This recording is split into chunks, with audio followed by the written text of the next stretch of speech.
Assalamualaikum warahmatullahi wabarakatuh.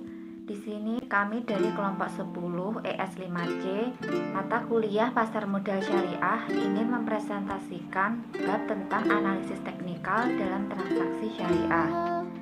Dengan anggota kelompok 1 Eli Sulistiarini dengan akhiran NIM 104, Sahira Yuni Hafiza dengan akhiran NIM 128, Nana Imro'atul Khairiyah dengan akhiran NIM 136, dan Qurratu A'yun Lailatul Husna dengan akhiran NIM 141.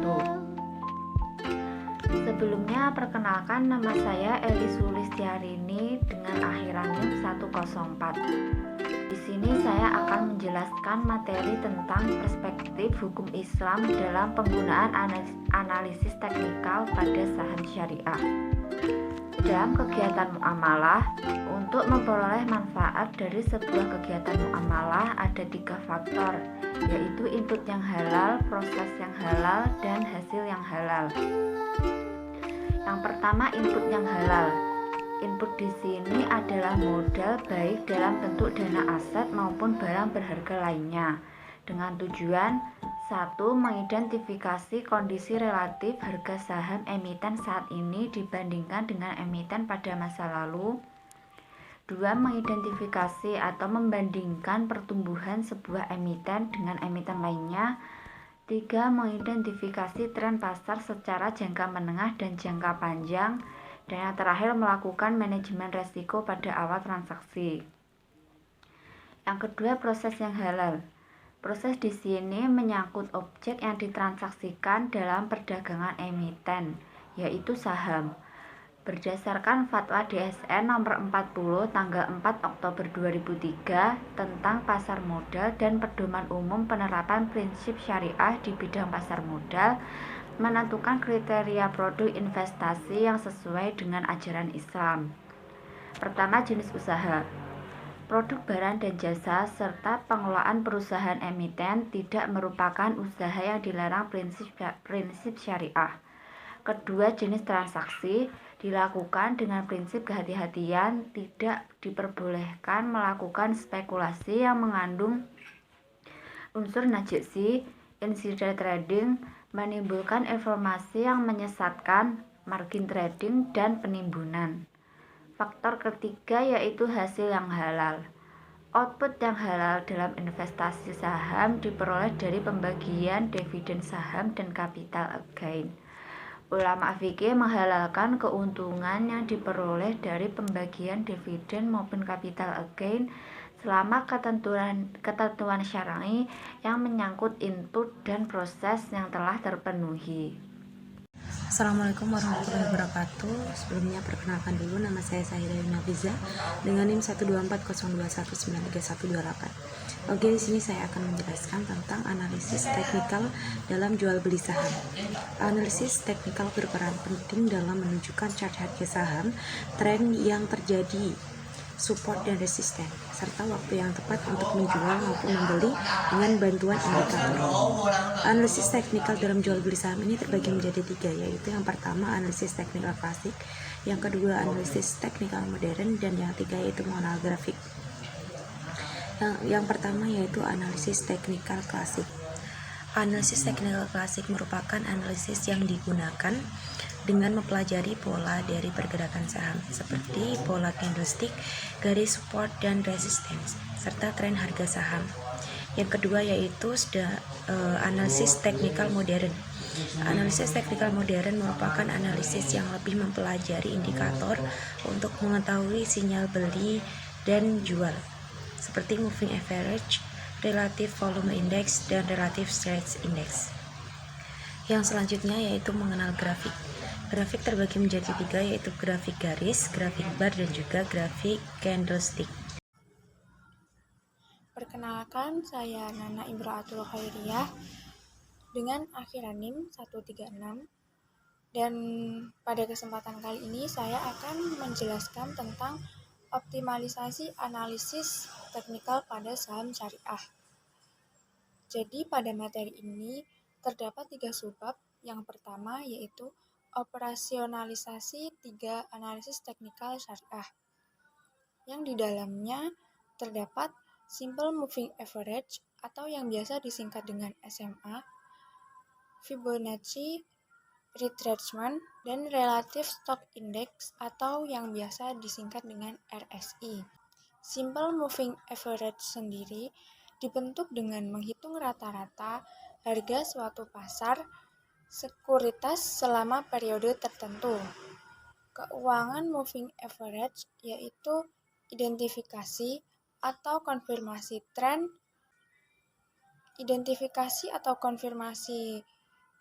tingkat support dan resistensi serta sistem perdagangan. Adapun teknik yang digunakan dalam identifikasi tren yaitu yang pertama, menggunakan arah pergerakan moving average untuk menentukan tren. Identifikasi tren melalui pengamatan lokasi harga aktual, dan yang terakhir, identifikasi tren didasarkan pada lokasi dari moving average jangka pendek relatif terhadap moving average jangka panjang. Lalu yang kedua, setelah simple moving average atau yang biasa disingkat dengan SMA, ada Fibonacci retracement, yaitu rasio yang ditarik dari bilangan Fibonacci menguraikan interaksi antara tren dan pergerakan counter tren di pasar. Hal paling penting yang perlu diingat adalah 38,2%, 50%, dan 61,8%. Dengan menerapkan persentase tersebut, harga tren dapat diprediksi retracement yang merupakan kebalikan dari tren yang mendasarinya, serta sejauh mana harga tertinggi atau terendah yang baru akan berlanjut.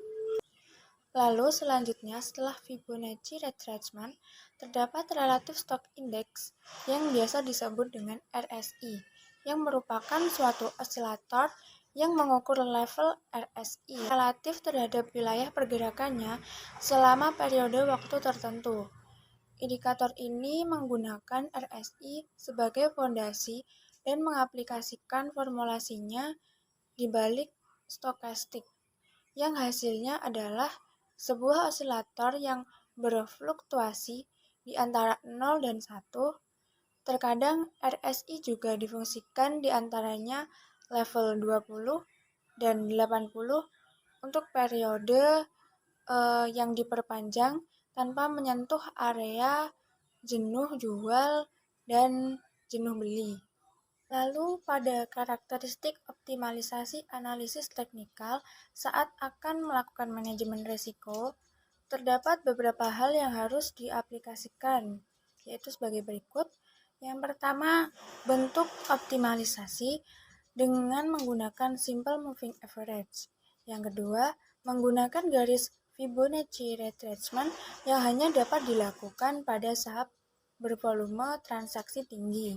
Dan yang ketiga yaitu optimalisasi Relative Stock Index yang lebih fleksibel karena dirasa sangat baik jika digunakan terhadap saham-saham yang memiliki volume perdagangan tidak terlalu tinggi.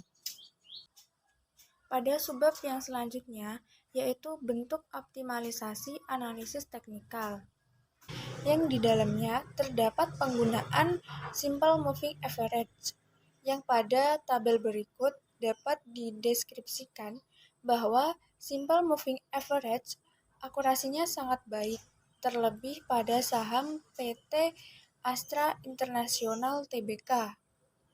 Simple moving average dapat digunakan sebagai analisis teknikal dengan indikasi transaksi untuk long term atau berjangka panjang. Pada tabel yang kedua, yaitu penggunaan Fibonacci retracement.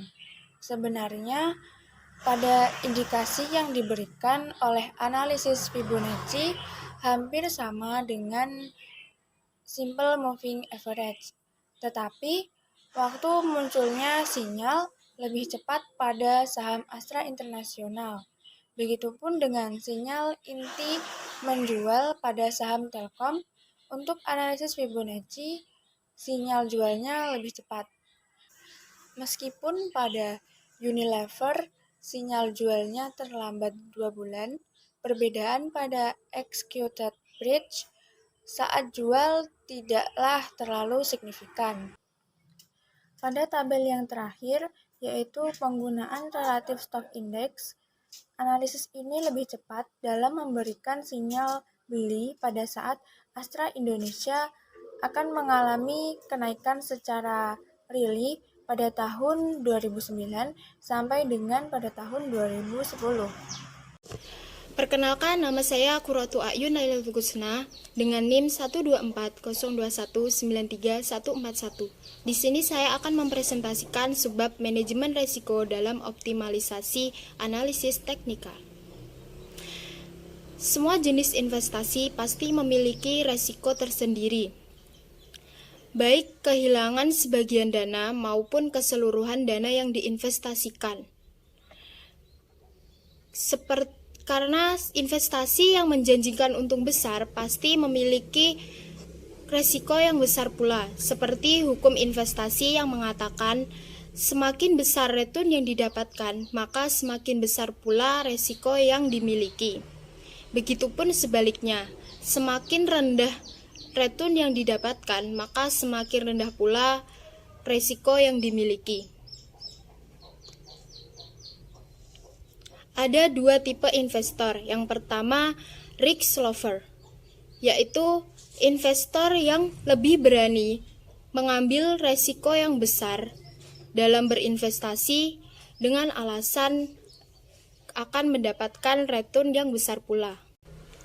Yang kedua, risk averter, yaitu investor yang lebih memilih investasi dengan resiko yang rendah dengan alasan keamanan dananya.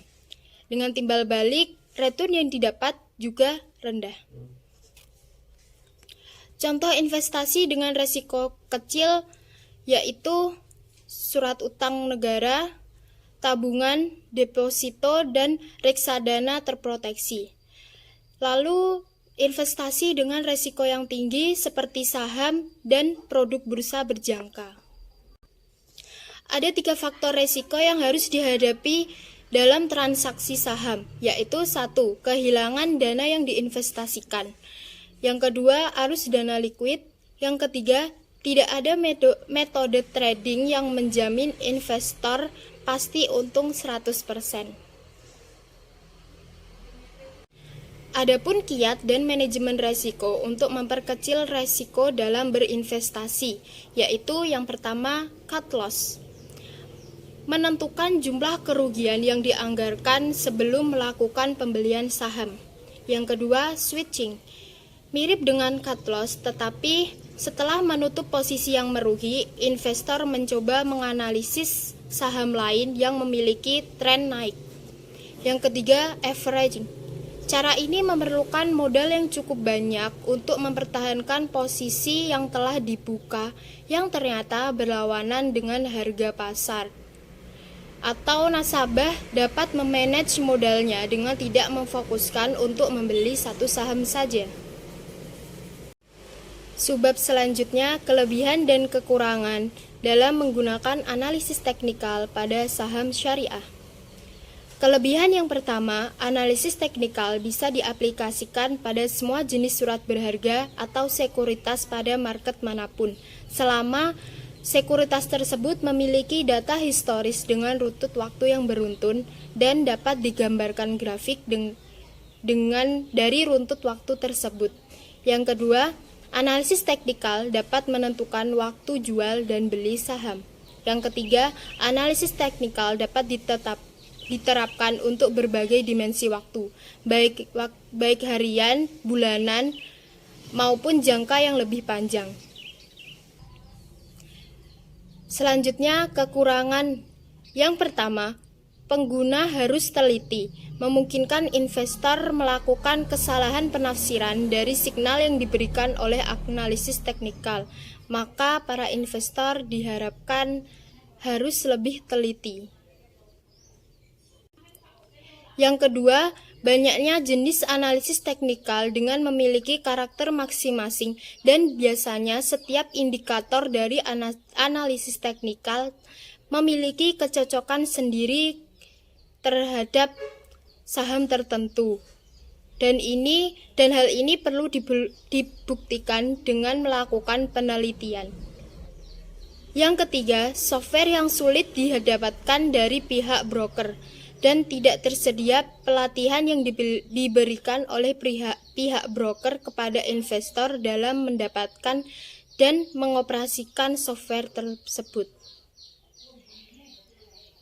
Kekurangan tambahannya, munculnya signal untuk transaksi kadang-kadang tidak sesuai dengan data fundamental yang ada sehingga membingungkan investor dalam melakukan transaksi. Sebelumnya, perkenalkan nama saya Eli Sulistiarini dengan akhiran NIM 104. Di sini saya ingin mereview jurnal dengan judul Analisis Teknikal menggunakan indikator MACD dan RSI pada saham J2 dengan volume 4 nomor 1 halaman 1-8 tahun 2000. Penulis Nur Ilma Monika dan Meina Wulansari Yusniar. Tujuan penelitian yaitu untuk mengetahui perbedaan antara harga yang disarankan oleh indikator MACD dan RSI dengan close price terdekat saham. Penelitian ini juga bertujuan untuk mengetahui perbedaan antara indikator MACD dengan RSI pada saham J2 tahun 2016 sampai 2018. Subjek penelitian yaitu 6 saham J2 yang dipilih dari populasi berdasarkan teknik purposive sampling. 6 sampel penelitian ini adalah saham dengan kode ADRO, BSDE, KLBF, PTPP, SMRA, dan WIKA. Hasil penelitian dalam jurnal ini menunjukkan bahwa tidak terdapat perbedaan antara harga dari sinyal indikator MACD dan RSI dengan close price terdekat saham, sehingga sinyal beli dan jual yang dihasilkan akurat dan dapat digunakan dalam perdagangan saham. Hasil penelitian ini juga menunjukkan bahwa tidak terdapat perbedaan antara dua indikator analisis teknikal sehingga dapat dinyatakan bahwa pada objek dan periode yang sama indikator MACD dan RSI menghasilkan keputusan investasi yang sama secara statistik. Selanjutnya, kelebihan dalam jurnal ini, pembaca dapat mengetahui hasil penelitian ini menggunakan bahasa yang mudah dipahami, menyertakan peta konsep dan gambar indikator MACD dan RSI. Dan dalam jurnal ini juga menyertakan langkah-langkah analisis data yang digunakan pada penelitian. Sedangkan kekurangannya, dalam jurnal ini tidak disertai saran, baik untuk masyarakat maupun peneliti selanjutnya. Kedua referensi yang digunakan dalam penelitian ini sebagian besar menggunakan referensi dengan tahun yang lama. Terdapat beberapa penulisan kata yang tidak sesuai dengan penggunaan EYD. Demikian presentasi dari kelompok kami. Apabila ada kurang lebihnya mohon maaf. Wassalamualaikum warahmatullahi wabarakatuh.